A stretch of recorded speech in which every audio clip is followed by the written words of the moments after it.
Are you going to introduce this, or am I going to do it? You do it.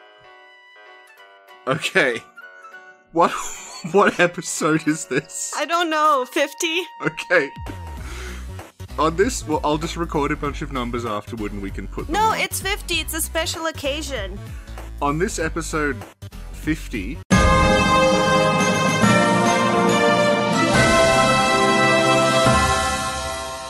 of the Snack Covenant, we have a very special guest with us from a podcast that's actually popular.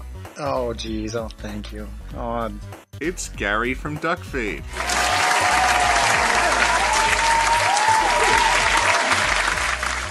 ah, shucks.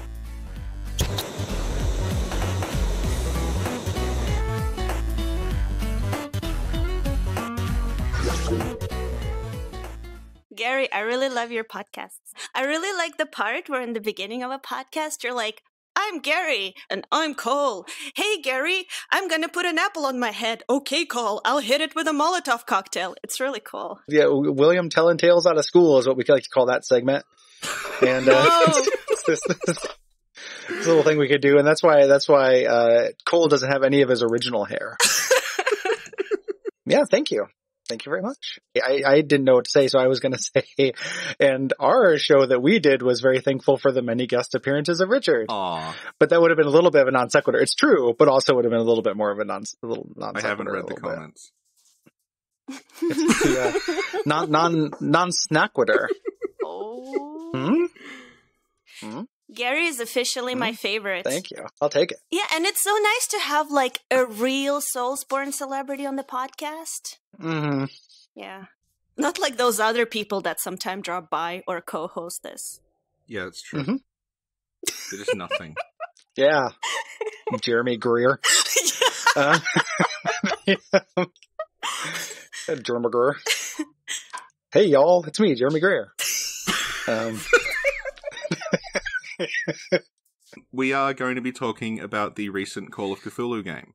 Yay. Mm-hmm. Which came out on PC, Xbox, and PlayStation. Yeah.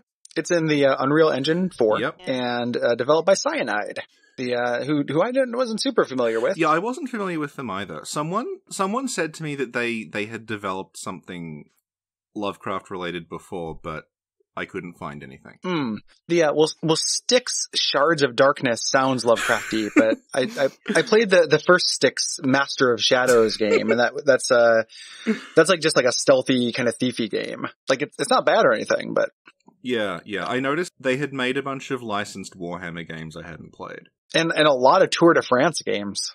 Good lord.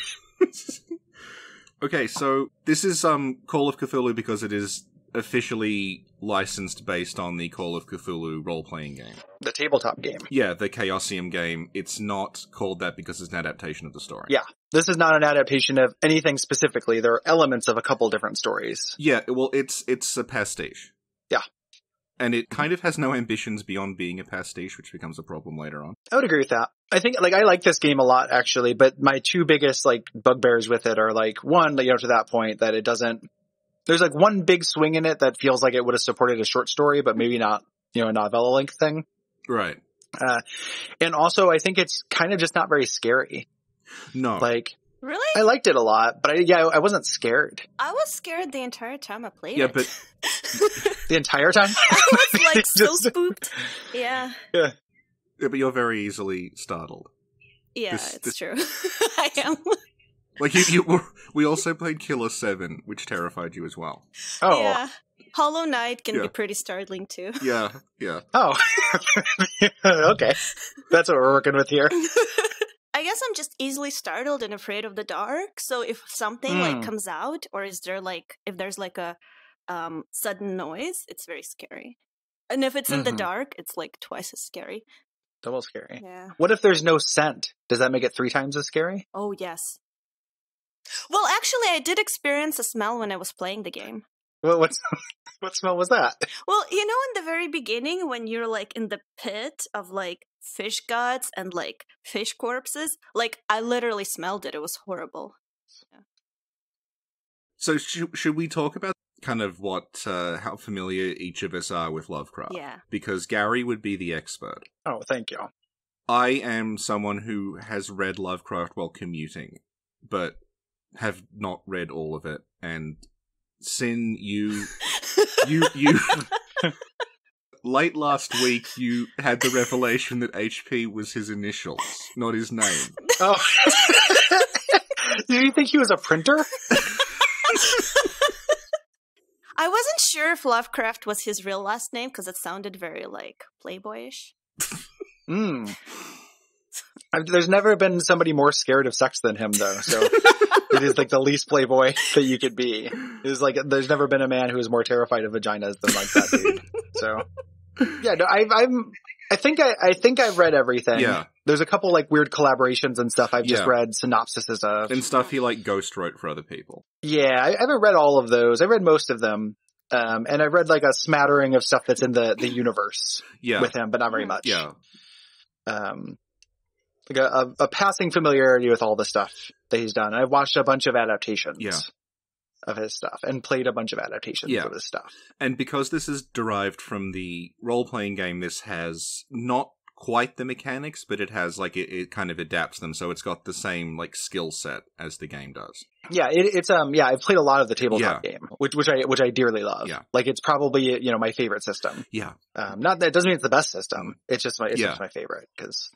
So you have a set character that you play as, but there is kind of character creation at the start where you can buff up his skills in different areas, and then throughout the game you'll get character points that raise them. Mm-hmm. Or some of them you can only learn through the game world. Because it wouldn't be realistic for him to... Yeah, they make a point that you can't just raise your medicine skill, you have to find books, but he just sort of absorbs the books by osmosis by touching them, and then becomes a doctor. Mm-hmm. If you live in a library, you are a doctor as well. Yeah. But at least he became a real doctor, unlike Richard. That's true. They gave me a commemorative mug and then I left. You can fill this up at water at any major faucet. Here you go, doctor. And then the mug reminds you that you're not a real doctor. It actually says that. Oh, it's a cruel mug. It is. It's one of the cruelest of mugs. Have either of you guys ever played the tabletop game of this? I've read it. I haven't ever sat down and played it though, but I'm familiar with the mechanics. Sin, have you ever played it before? The only tabletop I played was a couple of years ago. What was it, Rich? I told you. Munchkin. Yeah, Munchkin. Oh, okay. Yeah. Very different. I'm sure there's a Munchkin Cthulhu. Like Munchkin has branched out into everything. Oh yeah. It's like a sentient virus. But it does a pretty good job of adapting those mechanics, I think. Yeah. Other than like the times when you have to shoot, where they just kind of make that, it's like an afterthought. One of my favorite things in it, and I've never seen a game do this before, and I really love it, is that you have like a find hidden things skill, and it checks that and then determines whether the thing is in the world. Yeah. So what will happen is when you go into certain rooms, you get a little prompt on the UI that says like there is something hidden in the room, mm-hmm. and then that will be distinct from the other objects in the room because it will have a green outline instead of a white one.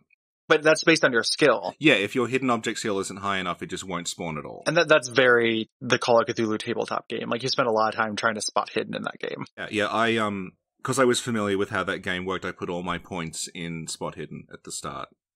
Yeah, that's a good move. So the character that you play as is a private detective called Edward Pierce. He is a World War I veteran. You just sound like you got like shocked in the middle of that, like, whoa, one. Whoa. Like, well, I was thinking, like, is it World War I or do I say the Great War because World War II hasn't happened yet? Yeah, wasn't so great to me. Oh. And he has, it's not called this because it's set in 1924, but he clearly has like a post-traumatic stress disorder from being in the war. He was part of a battalion that was wiped out, apart from like a very small number of them, and he carries around a cigarette lighter that has like, it's like his memory of those people. Mm-hmm. He's got like Lost Battalion kind of carved into it, and you use that lighter if your lantern runs out of oil. Yeah, or just in general. Yeah. Depending on what you need it for, you can just use the lighter. But I like if you do it long enough and you'll burn your finger like a real Zippo. But the lighter, it never runs out of gas, does it? I don't think it does. Is it powered by the profane flame? It's possible.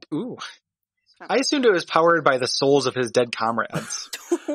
And then it was burning those for fuel. Oh my god. So someday it would run out, but only once he forgot their names. So. Well, the thing is that, like, it makes such a big point about his lost comrades and the lighter and everything that I thought that was going to be relevant at all, but it never really is. No, it's just a weird background thing. Yeah, because I was expecting, like, when his sanity started eroding. Oh, for them to show up. Yeah. Well, okay, what happens is, at the very beginning of it, he has this prophetic dream that he is, like, on the island with the cult and the weird Leviathan in the water. Mm-hmm. And what happens is one of the first things that you see is there's just like this pile of shapes in the distance and one of them moves into the water. And it's clearly supposed to make you think it's a tentacle or something. But it's actually just like a hunk of wood. Mm-hmm. And I thought, oh, the game is going to start like confusing objects with living things at some point. It's like priming me for that. So there was going to be scenes where like octopuses became gas masks and like tentacles became barbed wire and stuff as he starts flashing back to World War One. Mm-hmm. That never happened. Yeah, I think that's part of like it being a little bit straddling a line between being a video game that has a set protagonist and being based on a tabletop game where you're supposed to be able to make your own protagonist. Yeah. It feels like the amount it has impact on the game feels to me like the amount it would have impact in a tabletop game. Like it's almost like choosing a background from a table. Yeah. And that's his background, so it gives him like kind of his a little bit of his like kind of personality and stuff, but doesn't actually play into the story that they wanted to tell. Yeah. That I would agree is like a little bit, the main this is spoilers and stuff. I'm just going to say the things. I don't know what you guys' policy are. You Whatever. guys We don't care. can bleep me out if it's bad. You can spoil anything as long as Sin already knows it. If she doesn't already know it, she will not let you forget it for, at this point, years. Okay. Well, name some of the things that you know, and I'll make sure I don't say those. I know everything. I finished the game. Yeah, I know all. Oh no, I just meant in general. Just in general. Yeah. Okay. Yeah. just in a couple like some. Well, so say like 5 or 6 things you do know, and then 5 or 6 things you don't, and I'll make sure I don't say the things you don't know. It's fine because I finished the game, but I can't remember what HP stands for, so that might be a spoiler. Okay, we won't say huge that. pecs. Yeah. But the rest is fine. Yeah. But yeah, with the twist, like the idea of this village that like prayed to end their kind of hunger and ended up eating part of this god. Yeah, I think is super good. Yeah, like I think that's like really A+. And then the stuff with like kind of the lady who plays a Pikmin kind of role in this. I think that's a little bit weaker. Like I think I like her as a character and stuff, but it's just a little bit like they don't do a whole lot with it. No, it felt like filler. Like they just needed to pad out the story. Oh, filler. Like, filler. Yeah, filler. Richie, filler. Filler. Yeah. Filler diller. Yeah. Yeah, Gary, sometimes I try to teach Richie how to speak proper English. Yeah. I'm going to school both of you guys as a step in as an American man. I'm going to go in and just see I've got the Midwestern accent. It's the one you see on the TV. But I don't like it didn't feel like filler to me as much. Like filler is slightly too strong, but like somewhere in that direction. Yeah. Like they needed, they couldn't do a whole plot about a town that did this thing because it wouldn't last the whole game. Yeah. And they wanted to pastiche in some more Lovecraft stuff. Yeah. So that's also why I think we get all the stuff with the hospital. Yeah. Like the sanitarium and everybody having the dreams, which is another pastiche element from another Lovecraft story. Yeah. Things like that. So I think that's it's just one of the kind of parts they wanted to bring to it. But the original one, the most compelling one is the like, what kind of effect would it have on this town if, they end up partaking, like consuming the flesh of this creature. Yeah. Would you guys have supped? Like, I guess that's a good question. I was thinking about asking in advance of this. Like, let's say, you guys had a big chunk of the Leviathan. Yeah. Mm-hmm. Where were you guys going with that? Oh my God, I love sushi. Yes, 100%. Yeah, God snack. Yeah. Like it's like God smack, but God snack. No, Richie's a vegetarian, so probably not. But I'm a vegetarian. But the Leviathan is still alive after they cut bits of its body off, so it's not technically dying. Okay. So that's like a gray area. What? Do you know this or not? And this is a legitimate question. Did you know this, Richard, that sometimes vegetarians who have that specific aversion to eating meat, they don't want anything to die for it, will eat a placenta? I did not know that, but I had looked up placenta stuff. There's a lot of recipes. It's legit. Yeah. Like I've never done it. I've never known anyone who's done it, but I know it's a thing people actually do, and that grosses me out pretty Eat good. placenta? Yeah. People do that all the time. One of my good friends was like, when I give birth, I'll eat my placenta. It's cool. It has nutrients. Oh. Yeah. You can also use it for makeup. Huh. Yeah. Well, that I didn't know. Mm-hmm. Well, I'm grossed out. All right. So next time, like, whenever, let's say you kiss someone who's wearing makeup, you could be kissing a placenta. Yeah. I will not keep that in mind. So something that you touched on there with the hospital and, like, dreams and stuff is that even though you're technically playing as Edward Pierce, private investigator, the whole time, you do shadow out of time style kind of astrally project into other people at some point. So there's other characters you can play as. And they all have different stats, I noticed. Yeah, they're fairly different. And they also have kind of their own story, even though the degree of kind of primacy or like how major they will be to the story varies. Yeah. The projection part, that was the one time that the kind of insanity stuff worked for me. Because the game does, like, it has, for reference, like Call of Cthulhu, you have a sanity stat that goes down as you're playing it, as you see more things. It's the opposite of Bloodborne, where in Bloodborne you have the insight stat that goes up. In Call of Cthulhu you have a sanity stat that goes down. Well, and there's a different, like, one of the things about the tabletop game that's like a clever design thing is the more it goes down, the more likely it is to go down. It's a literal stat that you check, and when you fail it, you lose points from it, and then it becomes more harder to succeed every time. So the idea is that everyone is on this kind of slippery slope, like gyre towards, like, you're not supposed to retire characters like in that game. Yeah. It is, you're on a slow road to the end, kind of no matter what. Yeah, I remember Sandy Peterson, who designed it, like, there was an interview with him where he said, like, that it was important to him that it was mechanical, because it wasn't enough to just say that something was happening. Because if it was mechanical, then even if the people playing it, like, weren't super into the story he was telling, they would still be like, oh, well, my character, like, doesn't go into the room. Or my character, like, covers their eyes. Yeah. Well, and that's, I feel like that's a design thing that was really ahead of its time, because that's been... Yeah, it's extremely good. Because, like, right now, I think in modern tabletop games, there's a lot of kind of proclivity for having more story heavy, and we expect people to be better kind of role players than they were. But Call of Cthulhu was a contemporary, like, it didn't come out as soon, when Dungeons and Dragons came out, but it was a contemporary of Dungeons and Dragons. Yeah, it was like 80s, early 80s. Early 80s, and Dungeons and Dragons was very much, you're going to go to a dungeon, kill the things, like, you got points based on gold.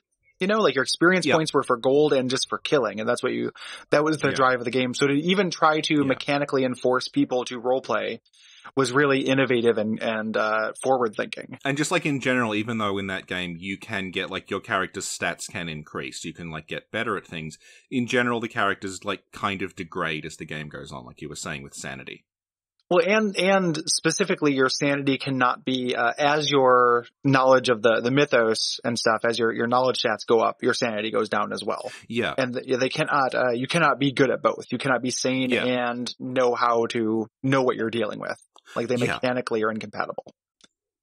So this game handles insanity. A lot of it is this very overt way of doing it. Like, the screen will start shaking and go green and it'll all be distorted. And when that happened, I was like, well, this sort of doesn't... I don't feel like I'm going insane because the game is clearly flagging to me that this isn't happening. Like, it's telling me that you're going insane. Like, he's trying to sell you a car. Yeah, when you start projecting... That worked really well for me because it just feels like normal gameplay. You're just suddenly somewhere else, and it's not clear what is going on or where you are, or in some cases who you are.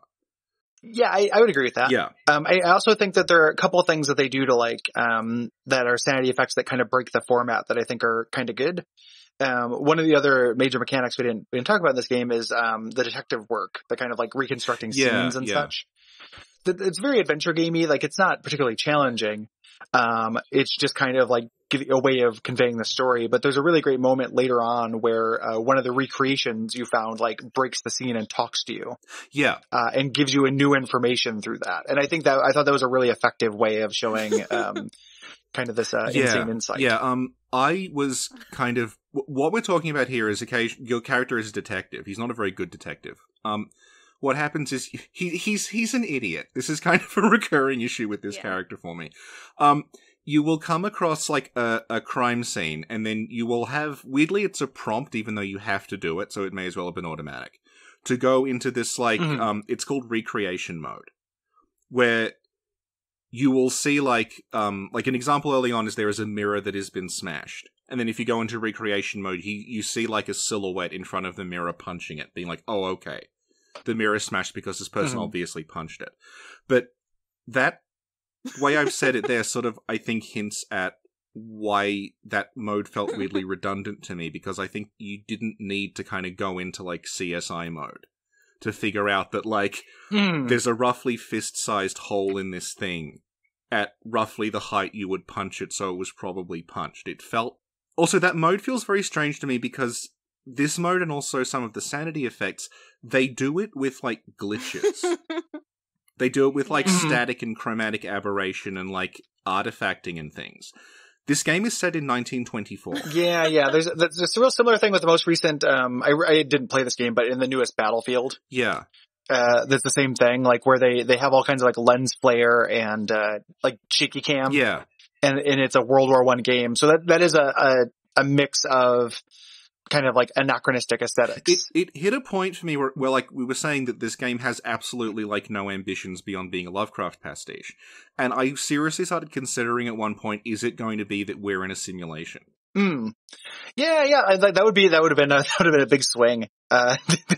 It doesn't do anything new with the exception of, like, there's women play a much more prominent role. But with the exception of that, like, everything is just lifted from Lovecraft to the point where I was thinking, like, throughout the whole game up until the end, like, are they actually just doing this straight? Or is there going to be some kind of, like, subversion or twist later on? There really isn't. The one thing I would say about, not necessarily about the pasticheness, but about the kind of railsness of when you're doing those reconstructions, though, is that that to me feels like it is a part of the genre. Like, this is kind of dressed up as and uses some of the iconography and mechanics of a role-playing game, but it's not a role-playing game. Like, it's an adventure game, very much so. You know, so they need to convey the information. It's like, in terms of like what you actually do in it, it is closer to like a Telltale game or something like that. Like, you know, you move through those things, but it has the rhythm and feel in terms of like downtime and uptime and what the activities you're doing, actual like activities in the fiction, not the activities that the player are doing, that match the tabletop game really well. Yeah.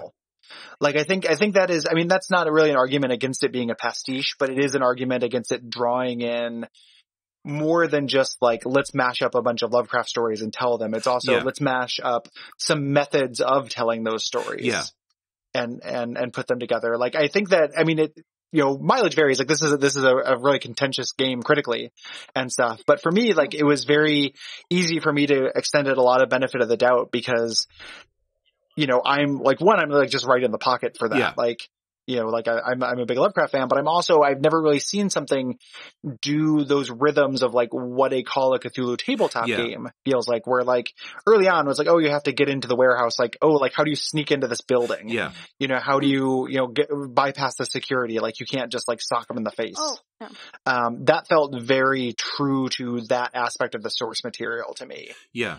In terms of like method of storytelling, not necessarily the story that was being told. And later on, there's a hospital escape sequence where, like, at that point, I was thinking, was it up to there? I'm thinking, why is this like? It's a first-person game. It reminded me a bit of Gone Home, kind of.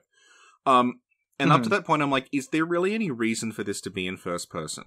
Because this could have just been like a point-and-click adventure game. But the hospital escape sequence, like, I know a lot of people absolutely hate that scene. But it does at least justify the fact it is a first-person real-time game, because you do have to sneak around and, like, pay attention to where people are. And there's a lot of different ways out of it. There's, like, you know, you have a lot of options. Yeah, like, there's just different, like, and there's a couple situations like that in the game where there are multiple methods of kind of moving forward. Again, nothing grandly ambitious. Like there would have been, I think that there is an element to this game that is like a missed potential thing. So like to your point earlier, when you're talking about reconstructing the scenes and just knowing like, okay, here's a fist-sized hole in the mirror, you know, you could just, the player can figure that out without it being a button prompt and being told that. Like that's a cool game. Like that would have been a neat game, but it would have been different than what they wanted to. You know, it'd been like a different genre almost entirely. And I think that, there's some expectation, setting that is, could work against, you know, anyone's particular enjoyment. Yeah. Well, one thing that worked for me that I think kind of cemented to me that I didn't really like the reconstruction stuff is later on you go to the house of this like Pikmin kind of character who painted Sarah? Yeah, Sarah. She painted this the MacGuffin of the plot basically is that she has painted this picture of it's insane. The problem is it looks like a thumbnail from like a creepypasta video. Or it looks like concept art from a video game. It doesn't really look like much of a painting to me. Anyway, you go to her house and you have to reconstruct this family dinner that like went wrong and like someone smashed a plate and like this chair's tipped over. And you investigate everything, but then right in the middle of the table is what we were talking about before. There is just this hunk of like eldritch monstrosity that they were eating. Yeah. And you cannot examine that, and you can't recreate anything about it. It's just there. And the fact that it was just there seemed weirder to me than like if I had actually been able to examine it. Well, it's not like it has a face or anything. It could be a seafood. No, it has eyes. I am trying to remember it. Like okay. It looks like the head of a mind flayer. It's just like on the middle of the table. I'm like, what the fuck is that? I would have to look at it again. I can't remember, but I remember just thinking like, that didn't bug me, like a buy-in of like this being a weird. I mean, seafood's pretty fucked up. Well, you know the whole mechanic, the investigation thing.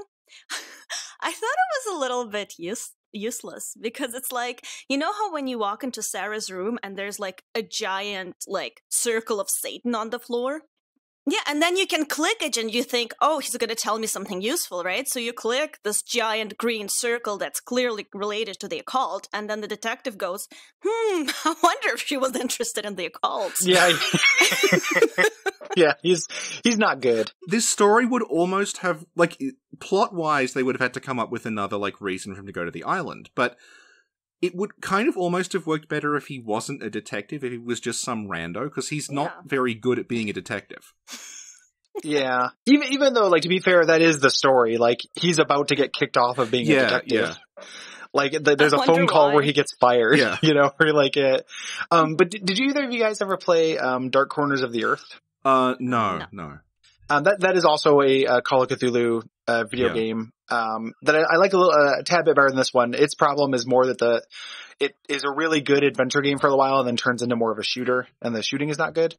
But you play a detective in that one, and I think you might get a kick out of it because he doesn't say as dumb a thing, but no matter what it is, he says it in a hard-boiled detective voice, like he's never scared. So you'll like see in that you'll see, you know, you'll walk by something and you'll see you know, an Innsmouth, like a level 10 Innsmouth shut in, like walk past a window, and he'll be like, what was that?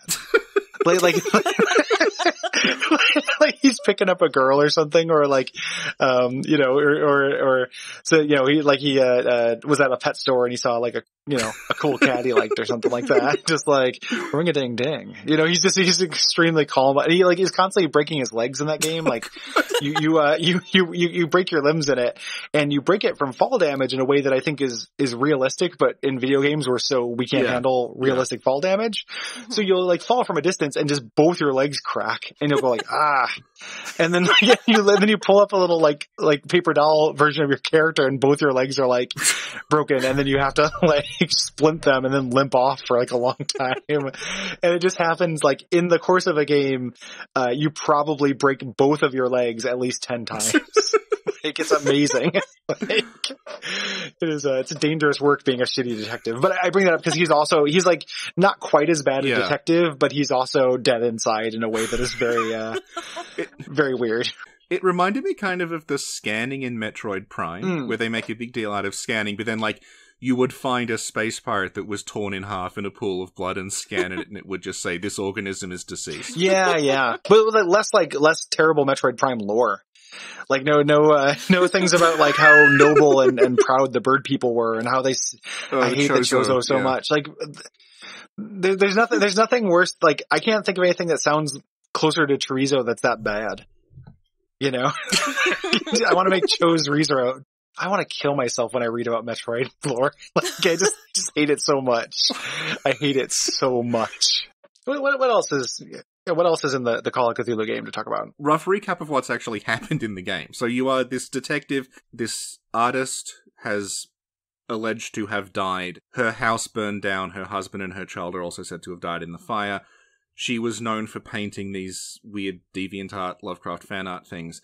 You go to a mysterious island off the coast of New England again, and try to figure out where she is, what happened at the house. You find one of her paintings in a warehouse you have to sneak into.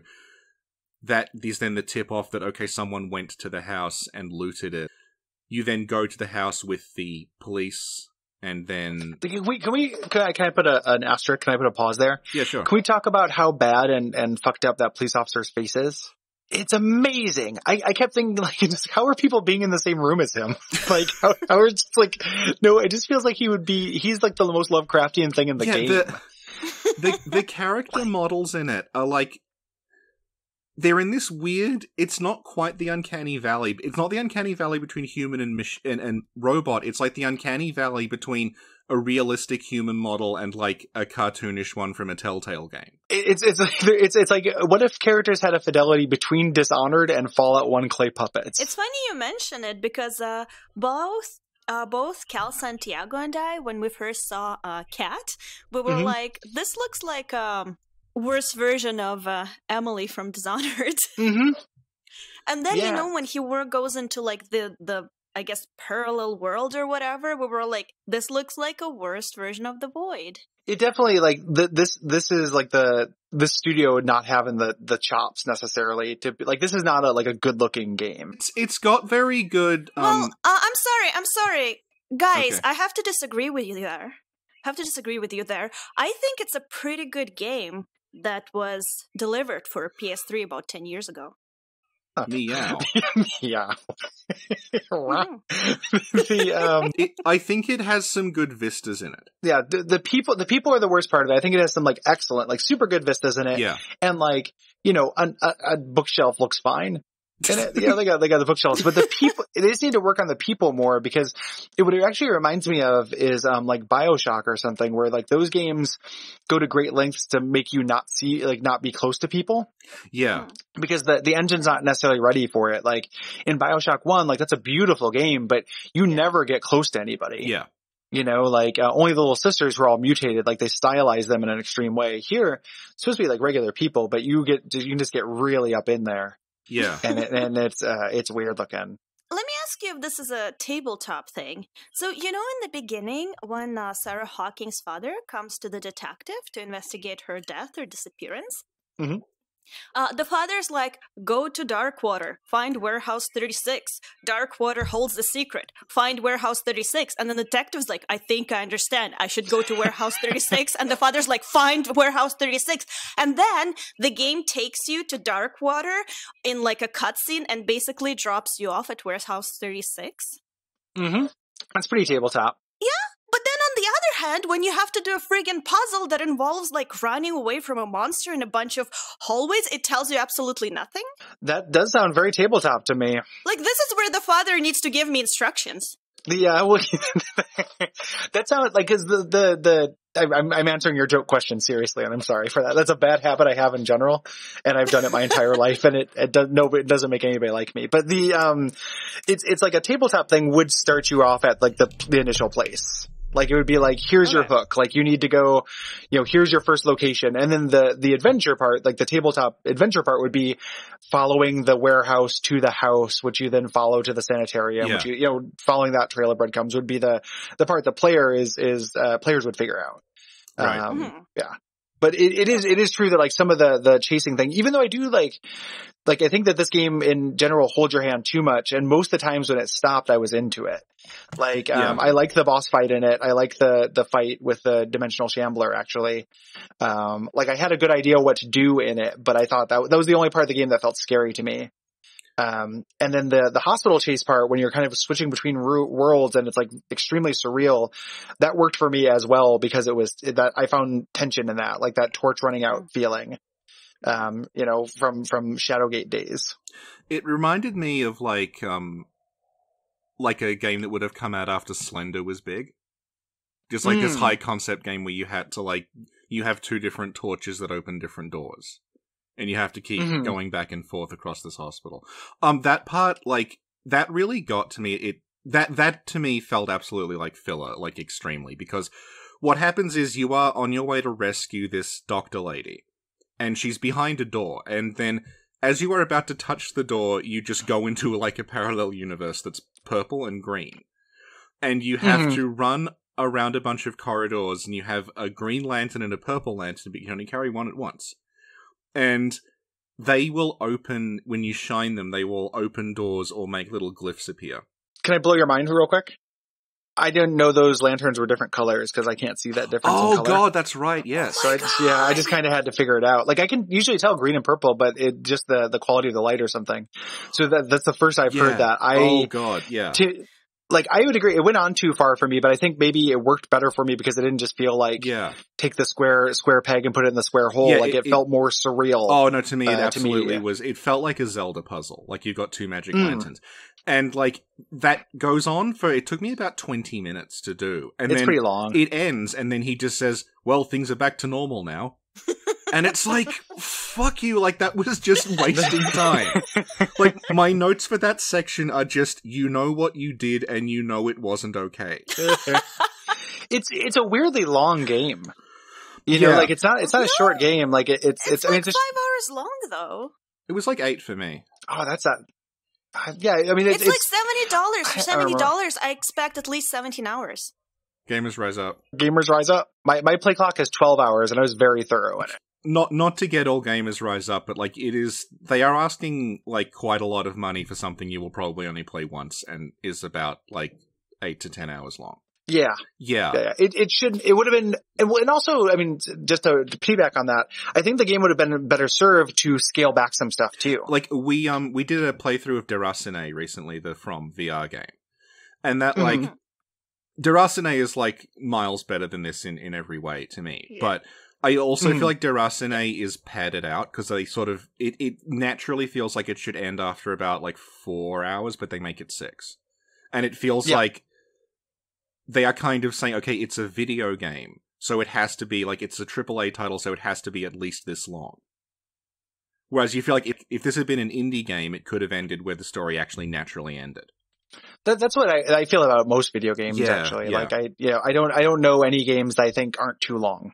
Yeah. It's very rare that I think a game is, and including even some of my favorite games, there's stuff I would cut. Yeah, you're covering Baldur's Gate 2 now, which is a behemoth. I love that game, but it's hugely long. It is, there's still stuff it could have just, I wouldn't have wanted it gone, but shunted to to the DLC would have been fine. You know what game I wish was longer? What is that? Bloodborne. I can't wish that Bloodborne was longer. It takes literally 5 minutes to finish it the second time we play it. Well, I've gotten about, I think, 2,000 hours out of it. Yeah, but you did 2,000 walkthroughs, Richie. I've been playing through on the unpatched version and writing down every difference. Well, see, then you get plenty of value for it. Anyone can do that. I think Souls games should be shorter because they're fun to play through multiple times. Yeah. Well, I guess on the subject of multiple playthroughs, this game it technically has 4 endings. Yeah, you're never going to do that. Mm-hmm. But the thing is, really, the 4 endings, it's not like there's 4 pathways. There's just 4 endings. Well, it's not really just that. That's not quite true. There's, at the end, you do get a choice between ones, but the way that you play through will influence what you have. I don't think it's meant to be saves come through, and I also don't think it's meant to be replayed. I think you're just supposed to play through it, and then again, that lends it to an indie kind of sensibility, but you're just kind of supposed to play through it and get the ending you get. Yeah. I think. Well, what I mean is, we were talking before about the sanitarium escape sequence, and there's at least I found there's at least three ways out of the sanitarium, but they're just 3 ways out of the sanitarium. It's not like that sets you off in 3 different directions. No, it's not a branching path. It's a puzzle that has multiple solutions. Yeah, it's like you go through the same events every time, but there's multiple solutions to every... It's Deus Ex. Yeah, there's multiple solutions to the same problems every time. Yeah. Yeah. Which I don't think is meant to be necessarily I mean, sometimes... I don't know what the intention was, but I don't think of that in terms of like replayability. I just think of that in terms of like player expression. Yeah. Like, which one of these do I want to do? Yeah. You know? So yeah, it has no replay value, like whatsoever. Like at some point we'll cover it for Watch Out for Fireballs, and like, that's going to be a little ways down the road because I'll have to be ready to replay it because it's not like the kind of game where I just want to start over right after I finished it. What should we, what else is there to talk about in this game? I'm just kind of going over my notes I made. I have a note here too, Richie. Yep. Thank you. Okay, so one thing I found really sort of weird in the game is the strange shift in tone when people were talking to you. So like, for example, in the beginning when Sarah's father comes to you to ask you to investigate her death, he tells you, like, I'm willing to do anything for my daughter to recover her honor, to which the detective replies, quiet down, I'm on your side. Found it a little weird. Shove it. He's a hard-boiled detective. Yeah. I wish that there had been a deleted scene where his boss, who calls him, just was reading comment cards from like right outside his office. Like he had like one of those little suggestion boxes, like a library.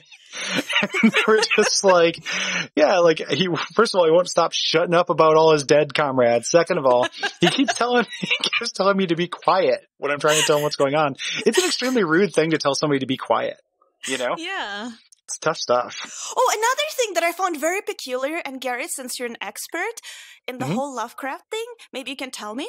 Mm-hmm. So when the detective arrives on an island, he goes into a bar, and then he like trips a guy's chair for some reason. No, the guy trips him. No, he doesn't. Well, the guy, or no, he spits. He spits on his shoe. So you have an option of like letting it go or toughen him out. But the guy, the barfly spits on your shoe. I feel like it just, my thing, I feel like automatically tripped the guy.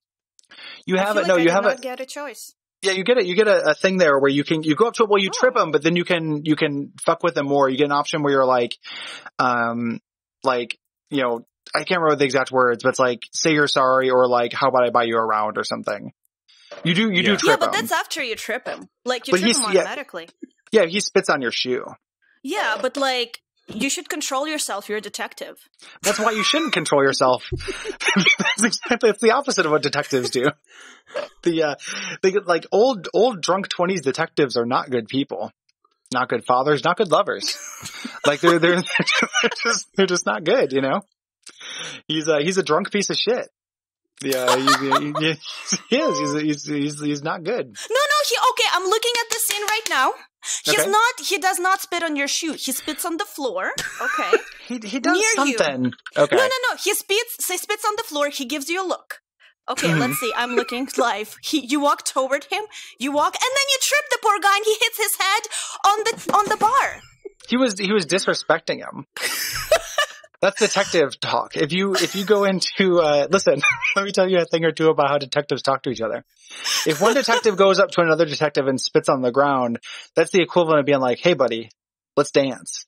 Oh my god, but Gary, you're pulling a Richie right now because you're not listening to me. The game does not give you a choice. The cutscene continues and you trip him automatically. No, not the cutscene. I believe you in that. I am listening to you. I believe you in that. I was misremembering. I wasn't. So why are you justifying this person's behavior? Because he's a big tough guy who comes into a thing. Like he's old vet. He's not very big. Well, he's like a tough guy. He's like a hard-boiled detective. You know? Well, I don't know. He freaks out pretty easily when he hides in like a closet or something. He's all claustrophobic. Oh yeah, that part where you can hide in closets like Metal Gear Solid. There's so many of them in the sanitarium. But it's a very bad idea. Even if nothing is happening, he still goes insane in the closet. Yeah. Yeah, he doesn't like it. And there's so many of them, like the number of electrical closets in that sanitarium thing are ridiculous. Like there's like 2 in every room. He was freaking me out at this point. I'm like, calm down, sir. Nothing's happening. There's a ton of closets, like, all through that sanitarium, including rooms you never have to hide in, which makes me wonder if, like... No, but it makes me wonder if, like, well, was there a plan for, like, more shit to go on in here? Because one thing, like, we're talking about stats. One of the stats you get is strength. Mm-hmm. There is really no reason to ever level up strength. Like, it's functionally a completely useless stat. But then, like, because you project into different people, at one point you project into a doctor, who... I think, like, her strength is significantly lower because she can't turn valves properly. It's the strength doesn't do physical things. Right. Strength and it is threatening. It's like intimidation. Oh, okay. That's there's no physical prowess. Yeah, because I noticed that Kat, the character from Dishonored, who somehow ended up in this game, is she has a strength. Well, okay, this ties into, like, we were talking about weird shifts in tone. But, like, to me, the game had, like, 3 weird tones going on at once that it never reconciled. Because on the one hand, like, it is just a straightforward pastiche of, like, Lovecraft. It is, like, New England in the 20s, mysterious cult of fishermen. Then you've got, like, that character Cat. And, like, if this were in Dishonored, okay, that we can buy that because that's a fictional world, but they make a huge point about, like, this place is insular and backward and superstitious, but it's not remarked on at all or seen as odd that there is this, like, she seems like a video game character from 2010. She doesn't seem like a character from 1920, whereas the other characters do, and it's very odd. And then also, he will have this running commentary where he kind of says things like, it's like I'm in a bad pulp novel. And then I started thinking you kind of are in a lot of ways. Can we talk about the mad doctor? Yeah. Because, like, I know, like, you're the Lovecraft expert here. Is there anything, like, remotely approaching this guy in anything outside of, like, Herbert West Reanimator, which is kind of a comedy? No, I think it was probably a little bit of a Herbert West. Yeah, he absolutely feels like a pulp novel character. Like, the kind of thing that, like, Lovecraft is viewed as, like, this guy was as important literary figure because he kind of went in a different direction to that. He's not just doing straight pulp horror, even though he's in that genre. But then in this game, you have this guy who, like, has this mild German accent and is, like, the villain from a Bond movie or something. He's going like, yes, I'm inflicting pain. This is merely information for my research. And at one point he actually says, I was expecting you. Well, he was expecting you. Richard, what else are you supposed to say when Voss expects something? I've been writing down his dialogue, and at one point he's like, "I will have the power to create life." that is like a parody character from, like, Wolfenstein or something, but showing up during the, like, end of the world summon Cthulhu ritual, and it's like, which of these tones are you going for? I can't answer that for you, buddy. I can't answer that for you, buddy. You're the expert, Gary. That's why you're here. I'm not the expert on cyanide software.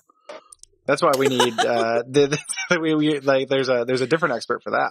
And, like, the central plot where, like, you have been it turns out basically that the whole thing with the painting is a setup and you've been summoned to the island deliberately as sacrifice. That also shows he's not a very good detective, because I figured it out the second I saw myself in one of those creepy paintings. Yeah. I was like, buddy, it's time to leave the island. Let's go. But he didn't listen.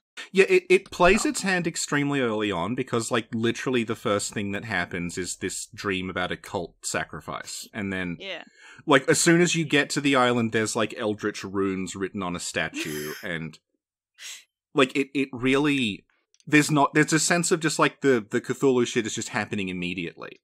Well, like, the dream stuff that's happening to him is intentional. Like, that is him being like the prophesized or whatever, being contacted by the great old one. Yeah. With that. So it's not supposed to be a surprise to the player. It's supposed to be a surprise to the character. You know, it's a little bit of like you're doing a story, you're watching and playing a story about a guy. Yeah. Who goes through that, which is very, like, true to the source material as well. Like, the get out of there thing because things are bad, that applies to literally everything in the horror genre. Yeah. like, oh, like, get out of there, it's scary. Like, like there's an element of buy-in to all that stuff where otherwise every single horror video game or tabletop game would just be, let's quit this and go be accountants. Like, let's go live with our parents. Call of Cthulhu : let's go live with our parents. That sounds scarier than actual Call of Cthulhu, I'll be honest. That would actually be pretty scary. The Lovecraftian horrors lurk in, like sharing a shower with my mom, or like your dad walking around with just a robe. I think Richie took us off topic again. It is all my fault, yes. Richard. As per usual. I feel a little bit disappointed how little snacking we've talked about for it being right in the name of the Covenant. Well, it was a game about snacking in many ways. Yeah, snacking happens in it, like the forbidden snack. Okay, let's talk about this. So, what happens with the snack in the game, or in snacks in real life? Oh, the game the village snacked on. There's something called the Fantastic Catch. Yeah, they caught like a portion of this great old one, and ate it, and all the people who did kind of went crazy and joined this cult. Yeah, and stuff. And there's a part later where you are forced to partake. So it's like, what happens if you eat a god? I think if you go to heaven, I think you get one wish, and I think that my wish might be to see what happens if like I eat part of God. So maybe because it has to be good, right? Like ambrosia, like food of the gods. Yeah. Like it had to be good, right? Yeah. I know what happens. What happens? If you eat enough of it, the moon presence comes down and you have to fight it. That's exactly it. And I'll win. Because I'll have the strength of God with me. Oh my god. Oh no, Gary, you have to go in 10 minutes, right? Probably about 10 minutes or so. Yeah. Do you want to talk about the ending then? Okay, let's talk about the ending. As I was playing through it, I was talking to someone who had played through it, like on Discord. Mm-hmm. I was saying like, hey, this is really like straightforward. Does anything like really off the wall happen to this? And she said, not really, but the ending is really cool. And I was thinking, oh, okay, the ending, because it's Call of Cthulhu, the ending is going to be that we go to Rillier. And it becomes like Portal or something like that. Because the idea with Rillier is like the architecture is like incomprehensible to humans. So it's like twisting and you can like fall through the floor and stuff. Yeah, non-Euclidean geometry. Yeah, and I'm thinking, okay, that's a good fit for like, this is a first person, like basically a walking sim. So perfect to explore that kind of environment. And I'm like hyped up for it, and then it doesn't happen. There are a couple of parts where they do something similar to that, where Pierce is kind of going insane, and you're in a, it does weird things with the draw distance, like intentionally. Mm-hmm. So you will see like a path in front of you, and then as you approach it, a whole lot of other paths will branch off, and you have to remember which one was the path you could see from a distance. Mm-hmm. Or like you will see, there's one point where there's a valve you have to turn, and then as you approach it, suddenly there's 5 other valves around it. Mm-hmm. And you can't make a beeline for it, you have to walk around something, so you have to like orient yourself around the valve was there, and if you pick the wrong one, you got to do the section over. And that was like interesting, and I thought they were setting up Rillier by doing that, but it is just that section. They never do it again. Yeah, that's all in your brain. Yeah. Like I think that you are meant to be Rillier or Rillier adjacent during the actual climax sequence, but you don't spend very much time there. Like and I think that is a great vista. Like I like the skybox of that a lot, and I like the portions of the stairs constructed of books. Yes. That you have to like walk up. I think that looks as a really striking image. Yeah, the whole game is like, this would have worked, like, I know they wouldn't have done this, but if they'd gone like really high concept and just done it as a walking sim. Because like the vistas do a much better job of telling the story than the actual characters do. Yeah, or the text. I would agree. Like, I think that there's definitely an element of this game that is like a servant of multiple masters. It's trying to do a bunch of different stuff. I would have loved this if there had, like, it was just the aftermath. If it was like the Souls thing where you arrive after the disaster. Yeah. And then you just piece it together. But the thing is, you're also part of the events. So, in a plot seemingly taken from The Wicker Man. I don't know The Wicker Man. The Wicker Man is the same deal, where like both versions, the good one and the Nicolas Cage. The Nicolas Cage one was the good one. No, the good one and the perfect one. Oh. Yeah, there we go. Because the whole deal behind The Wicker Man is that like it's literally the same setup, where he's a detective who is told to go to this mysterious island to find someone who has supposedly died. And then it turns out that was all part of a plan, and he's a sacrifice and a ritual. Yeah, I don't know. I only know the GIF. Not the bees, not the bees. And I know that, like, I know what wicker is and I know what man is. So I can kind of put a little bit together just based on that knowledge. Yeah, like Burning Man, as, you know, shitty conservatives think it happened, you know, think it is already. Like, to scare your children and to scare your kids. Like, oh, my daughter's going to go to Burning Man. Yeah. Like Burning Man from a Jack Chick tract comic. I just had a thought, you know, I'm imagining, like, if Call of Cthulhu, like, if this were happening, would there be chick tracts against Cthulhu? Oh, yeah.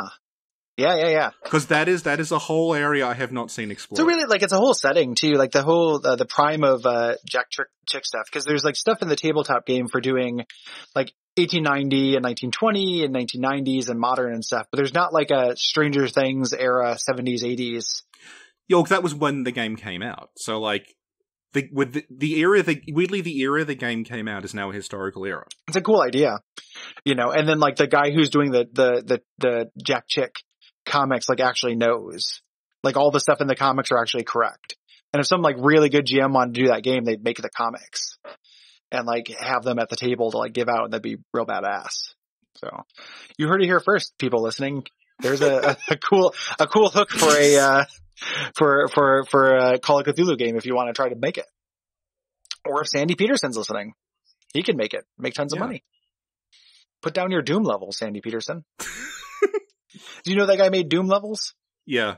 They're not the best ones. They're kind of bad ones. They're weirdly kind of high concept Doom levels, and the concept doesn't always work. They're probably my least favorite Doom levels. Well, I have a weird relationship with Doom because my first Doom game was Doom 2.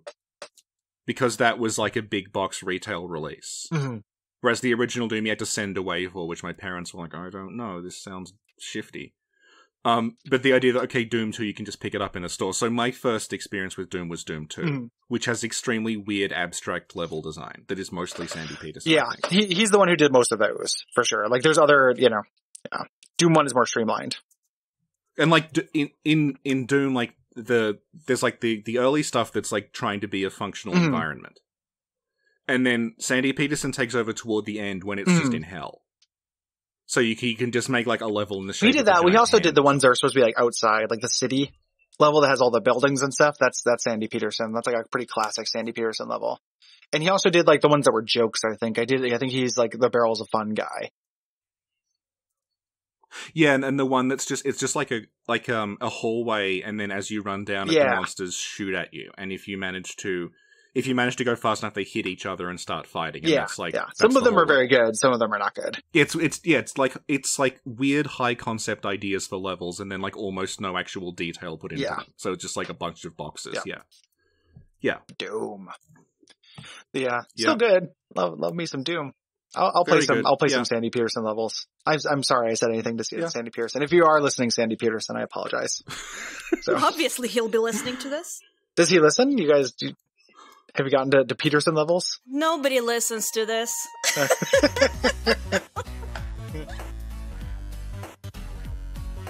Okay, well, thank you so much. Thank you so much for coming on, Gary. You rascally hell-governed mushroom. Oh, thank you. I'll take it. I am rascally. I want to ask you, because we ask all our guests, like, oh, is there social media people can find you on? But it almost feels insulting. Oh, yeah, I'm glad you didn't. I'm glad you prefaced that, because I was going to flip a fucking table if you asked me that. It was going to be... Yeah, no, there's literally no way. So people that you can Google me if you want to follow me, and I'm sure there are people who listen to this who don't listen to me, and that would be fine. That's if you guys want to check me out, it's good. Yeah, and Gary is on like this awesome podcast, this awesome whole like network of podcasts called like Duckfeed, and like it's really awesome. Yeah. So we're doing a live stream, a 48-hour live stream for the Transactive Gender Center in Portland, Oregon, starting December 14th and through the 15th and 16th.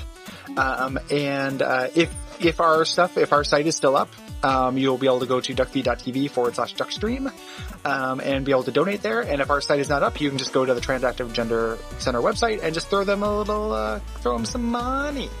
Awesome. Okay. Well, thanks so much. Bye-bye. Thank you. Thank you. Bye.